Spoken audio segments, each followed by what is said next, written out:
Number 12. GUDAURI Resort Incident. In 2018, an incident described by the media as the ski lift from hell occurred at GUDAURI Resort in Georgia. The mechanism suddenly started going in reverse at more than twice its normal speed. Upon realizing that the ski lift was out of control, some tourists chose to jump out of their chairs from various altitudes. Others were flung several feet into the air as they were taken back down and spun around by the machine. At the bottom of the lift, empty chairs started piling up as they crashed into each other. One tourist managed to crawl to safety after narrowly avoiding being struck in the head by an empty chair. 11 people were hurt, including a pregnant woman from Sweden, but none sustained life-threatening injuries. The exact cause of the malfunction hasn't been determined, but a voltage fluctuation or a brake failure is among the main theories. Number 11. Ski lift plane crash. In October of 2019, a small plane crashed into a ski lift in Prato Valentino in the Italian Alps. The aircraft was suspended upside down after it became entangled in the overhead cables that powered the mechanism. Amazingly, both of the plane's occupants survived the crash. The pilot, an unnamed 62-year-old man, was thrown to the wing and sustained minor injuries. The single passenger, a 55-year-old tourist, remained inside the craft and was unharmed. Complex rescue operation involved 2 helicopters, as well as numerous firefighters, army personnel, and mountain climbers. They carefully made their way along the cables so as not to accidentally untangle the aircraft and attached harnesses to the stranded men. They'd been extremely fortunate that the plane had gotten stuck in the cables instead of impacting the ground. Number 10. 1998 CAVALESE disaster. On February 3rd of 1998, one of the deadliest ski lift disasters in history took place near the resort of Cavalese, Italy. An EA-6B Prowler aircraft belonging to the US Marine Corps struck a cable from the town's aerial lift. In a narrow valley between the mountains, the aircraft was traveling at a speed of roughly 540 miles per hour and at an altitude of 260 to 330 feet. It was reportedly flying too low and against regulations. The Prowler severed the cable with its right wing, causing a cabin which was carrying 20 people to plummet 260 feet to the ground. The catastrophic drop had no survivors. The pilot and his navigator were put on trial in the US, as NATO treaties give jurisdiction to the country's military courts. They were found not guilty of negligent homicide and manslaughter. The verdict outraged the Italian people and put a stress on relationships between the two nations. The airmen would later be dismissed from the Marine Corps when it emerged that they destroyed a videotape recording from the plane. Number 9. Maine ski lift derailment.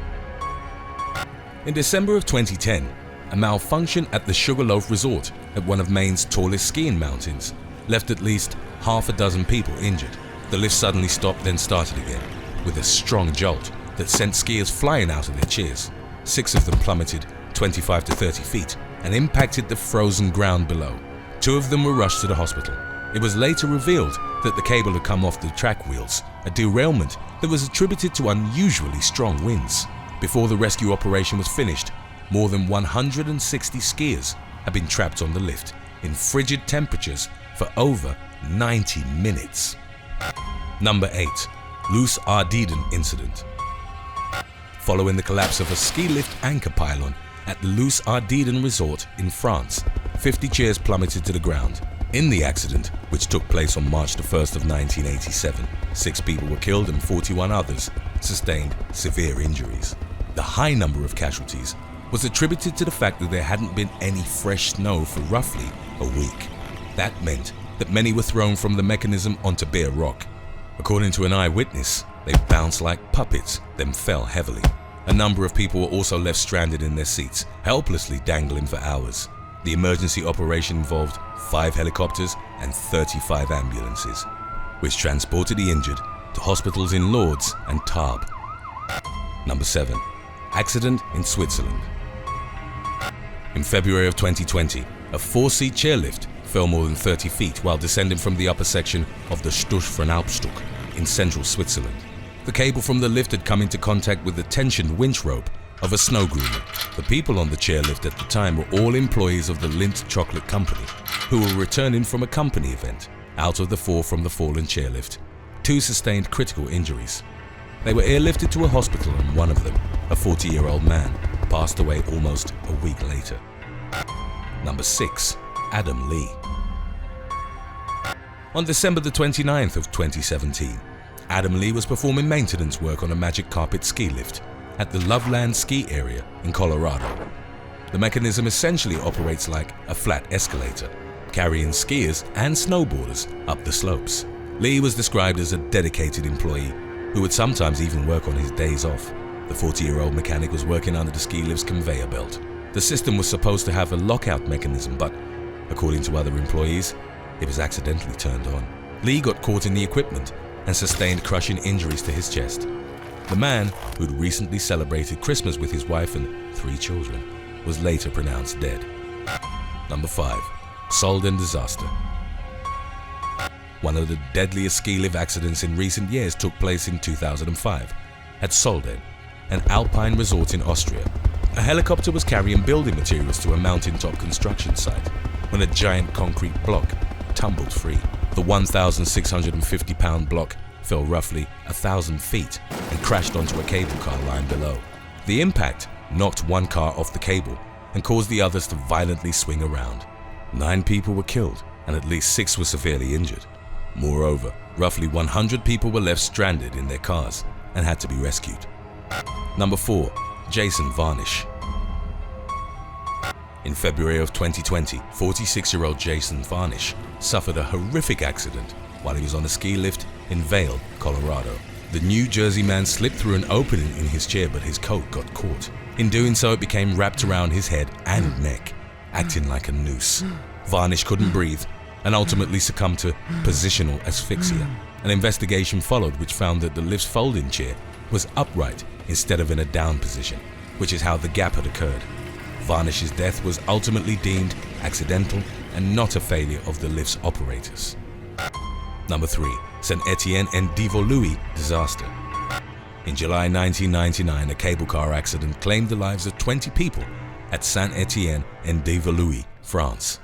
The victims all worked at an astronomical observatory in the area. The company operated its own aerial tramway, which the workers had boarded.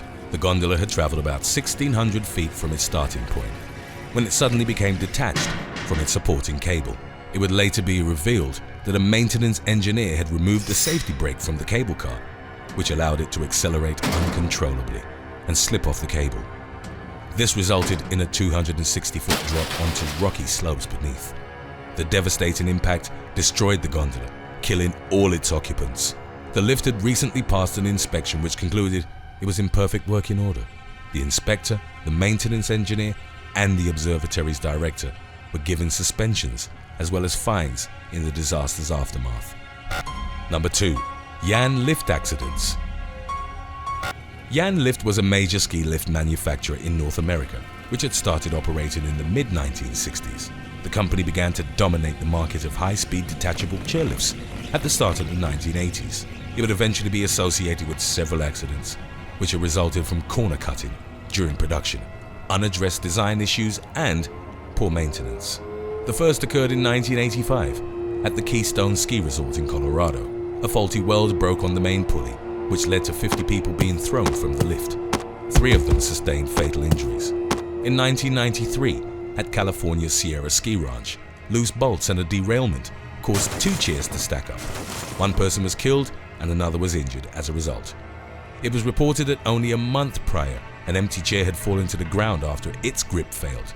The final deadly incident, linked to Jan Lifts, which further exposed the company's faulty equipment, occurred in British Columbia in 1995.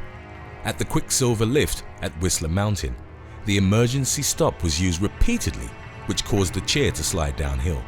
Unlike the high-tension coil springs in use today, the rubbery Jan grips exerted much less force on the cable. The sliding chair struck the one next to it, unleashing a chain reaction. A total of 4 chairs fell, killing 2 people and injuring 8 others.